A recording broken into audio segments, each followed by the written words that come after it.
6h36.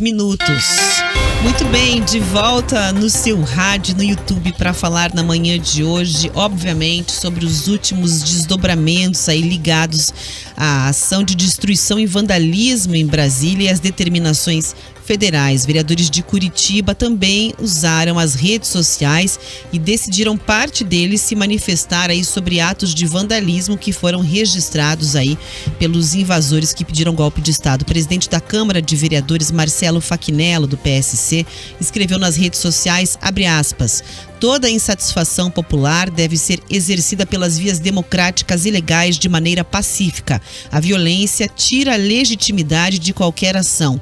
Precisamos de serenidade, inclusive para fazer oposição vigilante. Os atos em Brasília são de desrespeito às leis vigentes no país, fecha aspas. Quem também se manifestou foi o líder do governo na Câmara de Vereadores, Pier Petruzziello, no Progressistas, que escreveu, abre aspas, é preciso sobriedade, por mais que a vitória do PT seja um retrocesso absoluto para o país, por mais que saibamos como Lula é criminoso e demagogo, não podemos aceitar as invasões aos prédios públicos. Precisamos fazer uma oposição inteligente a esta quadrilha, fecha aspas. O vereador Dalton Borba, do PDT, também postou, abre aspas, inaceitável o que fazem os militantes do golpismo bolsonarista. Isto precisa acabar, fecha aspas. Também nas redes sociais, a professora Josete, do PT, publicou um vídeo. Vamos acompanhar um trecho. É totalmente absurdo, inconcebível o que está acontecendo em Brasília.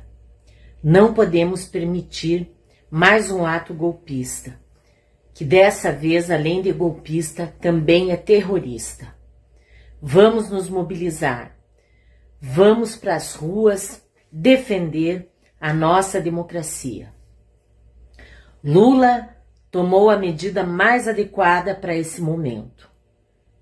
Cumpriu com seu papel de presidente para que as nossas instituições democráticas sejam preservadas.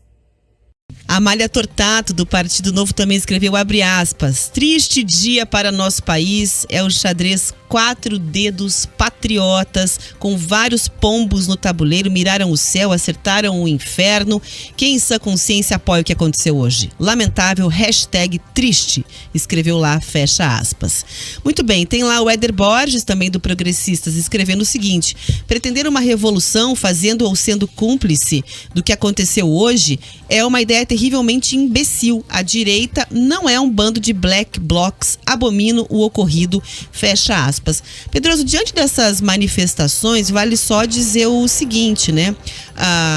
Diante disso que aconteceu aí, uma das notas que a gente trouxe agora falou sobre uma oposição consciente, que é preciso fazer uma oposição inteligente, inclusive oposição vigilante, foram alguns dos temas que foram surgindo. Como é que fica a situação agora, por exemplo, das lideranças de oposição, a construção de uma oposição neste momento que muitos já diziam que vinha, por exemplo, com uma questão de liderança que estaria fora do país, fazendo uma certa falta para essa construção de marcar postura, marcar o terreno mesmo, como uma oposição forte no Brasil em relação ao governo Lula. Antes de entrar nessa avaliação que você pede, Rafa, eu não posso deixar de registrar aqui para os ouvintes a aridez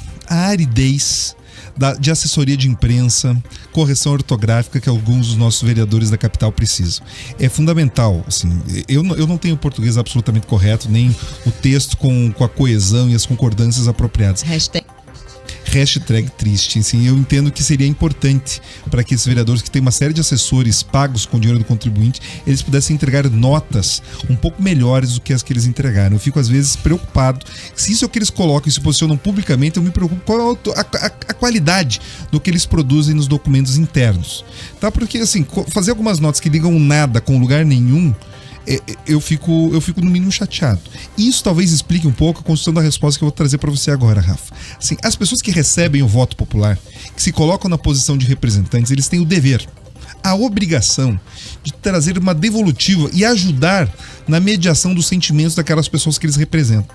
Então, quem pede voto, quem se coloca nesse papel, nesse momento de crise em que as pessoas estão divididas, as pessoas estão angustiadas, não entendem o cenário que está posto muitas vezes, é dever dos líderes constituídos trazerem essa resposta, Rafa. Então assim, não importa se ganhou a eleição, se perdeu a eleição, é dever dessas pessoas conversar com seus eleitores, porque para aquela pessoa que votou, ele se identifica. Então assim, seria importante sim que o Bolsonaro, em alguma medida, você trouxe essa provocação desse líder que está fora do Brasil, ele é uma pessoa que teria a responsabilidade sim em se colocar e trazer um direcionamento mais claro para essas pessoas, porque a pulverização, a falta de uma informação mais centralizada ou um discurso mais coeso seria fundamental para que algumas pessoas não criassem ou não fossem fecundas de algumas teorias da conspiração, que a gente tem que separar as coisas. Não dá para você colocar, olha, as pessoas que estavam lá é o conjunto dos chamados patriotas, é o conjunto das pessoas insatisfeitas com o governo. Não são. Agora, aquelas pessoas receberam algum grau de discurso dissonante.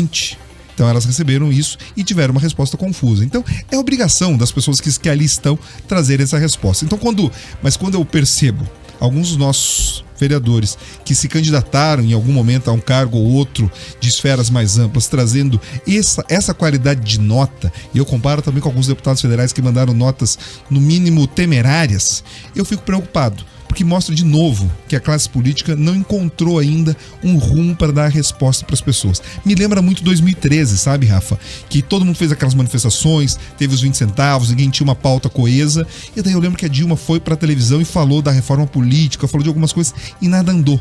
Achou que o embromation, né, ele seria suficiente para que as pessoas se acalmassem. Não é. E, de novo, se a gente não encontrar um caminho institucional através dos representantes, as pessoas vão achar um caminho diferente daqueles e será terrível. O jogo se resolve na política e não no quebra-quebra. #lamentável. 10 horas e 42 minutos.